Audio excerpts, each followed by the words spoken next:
Welcome to Upgrade. I'm your host, Frank the Tank, and today we're going to bring a Rest Games power supply. It's a bronze marked 80 plus, so 750 watts. We're going to open it up and see what you get. Now, if you're looking into the market to buy these fancy, expensive power supply, maybe you want to look into something like this. This is not very expensive. It's easy, it's durable, and very easy to set up. So we're going to take a look at it and see what you get when you purchase something like this. So let's go ahead and open it up. Let's go ahead and open it up and see what you get when you purchase something like this. They actually sent me this. I really appreciate you guys because I was in the need of a power supply, and I got the email. Hey, yeah, you really? And I say yes. Send it to me. Let's take a look at it, see what's included, and if it works out, that's even perfect. Now that people are getting new video cards, they're demanding more power into their systems. This is a great start. You know, 750, it's right there in the mark where you need it to be, especially if you're getting the 1080 or 2080 Ti's. This is perfect. The 330s and 3890s are higher. I would recommend a higher power supply because they take 350 watts or higher. So we're going to take a look at it, and this is very simple to set up. So we're going to take a look at it and see what you get also too. So let's go ahead. First of all, they give you instructions. Warnings in the front, where to contact, right in front of the cover, if you guys can see that. Right in front of the box, they give you actually contact support, if you know, email support, all that's included right in the as soon as you open the cover, that's included in there. I like that you will never lose that information in there. They give you, it's also included in the books too, so in the manuals included here. Very simple what's included in the box. They tell you up front. Very well packaged in here. They don't use a lot of the boxy and other stuff. This is perfect. Zip ties, screws that you're going to require to connect to your case, and a couple of wires, management zip ties in here. Power cord, you know, very necessary. This is included. They give you the actual connections, all the cables you're going to require. SATA connection, you know, basically the CPU, GPU, and all that stuff is included. Let's go ahead and get the piece of resistance in here. And before that, there's more stuff in here. All right, there's two more objects in here. This is a great system. This is actually to test your power out. So you can plug in your motherboard settings. Let me open it up here. And I got a couple of these. You can make this at home if you can, if you have the knowledge or if you have the experience. I would suggest don't try this if you don't know how. You might put in the wrong pin. Now these pins are to actually, they're like kind of a crossover cable to actually make the motherboard run, the motherboard connection to actually run and pick up the power supply, because without this connection you're not going to be able to test this out. So let's go ahead and open it up, see what you get. Love the design of it. Very simple, very basic. And the power supply is included here. Nice little ventilation on the top for the actual power intakes, and of course to distribute the heat out too also. So very simple, easy to set up. In fact, they give you one connection here, power to power the whole system up itself. Power connection goes in here, you put in your screws, and you go forward. Now on the back of it, if you guys can see, you have 4 modules in here for PCI and SATA. Pretty much, that's pretty much what it works like. So let's go ahead and open one up. Yeah, here's all the power supply that you get. You get all the cables here included. Let's go ahead and open every single up and get everyone going. All right, so here we go. Including in the actual tie down itself, we're gonna open these up so you guys can see what's included in here. In here in the tie down, you got your actual main connections in here, and when I say main connections, you got your motherboard in here, and then you got your CPU to the motherboard. You also include a secondary in case you want to overclock for the new motherboards. They include that in here. This is necessary for those people that like to overclock their system. Sometimes the motherboard has an extra power for the CPU itself, and it's included in here. These are included in the mount itself. You cannot remove these. These are basically installed in there. And then they give you SATA connections in here. They give you 1, 2, 3 SATA connections, if you guys can see that, separate from that.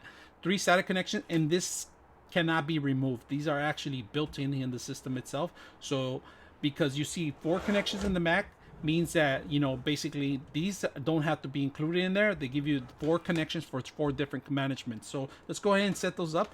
So they give you another one here, and this is a SATA connection. You can include it in the bottom if you want. So let's go ahead and plug it in. That's one SATA connection for any additional SATA modules that you have, or, you know, SSDs or hard drives included.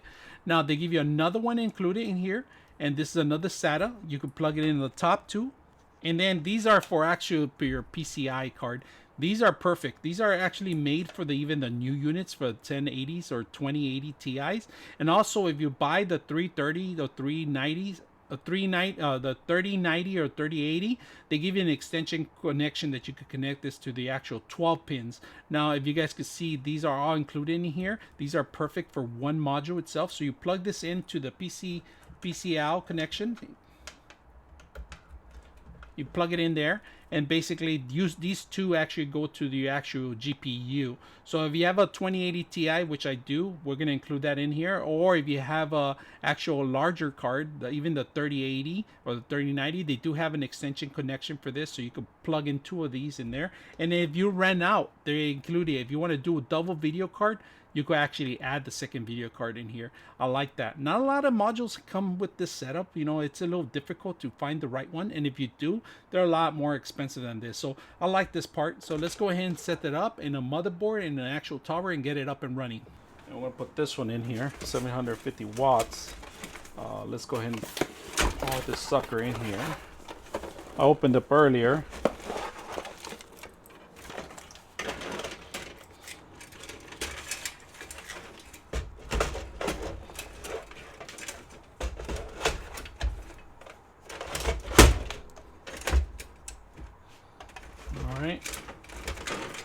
This is the motherboard right here.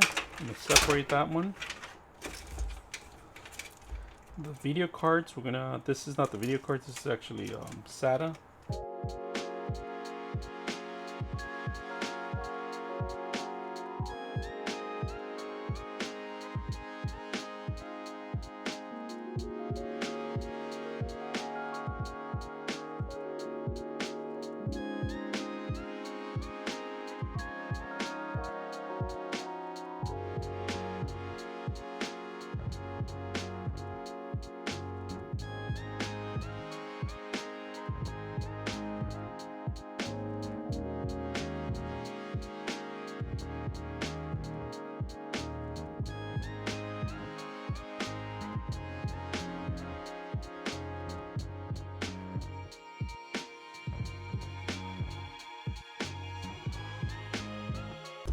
Lined up. Now we're gonna flip it around real quick so we could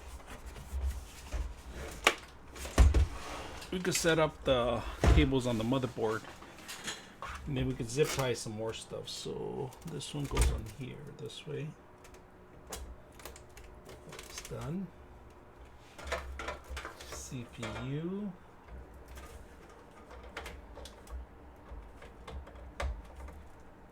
There we go. So we got the motherboard.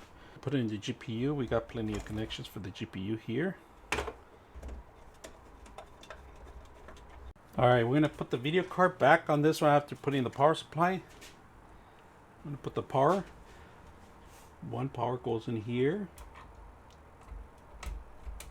And then put the other one. And that's it. Pretty much that does it. Plug it in. Make sure you touch the machine. Turn the power on. Crank it up.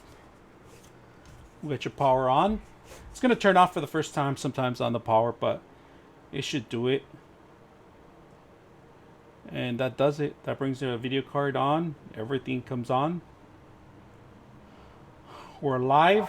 So if you have any questions on replacing power supply, very good power supply, 750 watts, inexpensive. You guys could, if you're gonna get a good video card, RTX 3080, 2080, they all fit with the same power supply, 750 watts, powering all my RGB lights, plus the rest of the stuff in here. So if you have any questions or any comments, I'm your host, Frank the Tank, and we're out.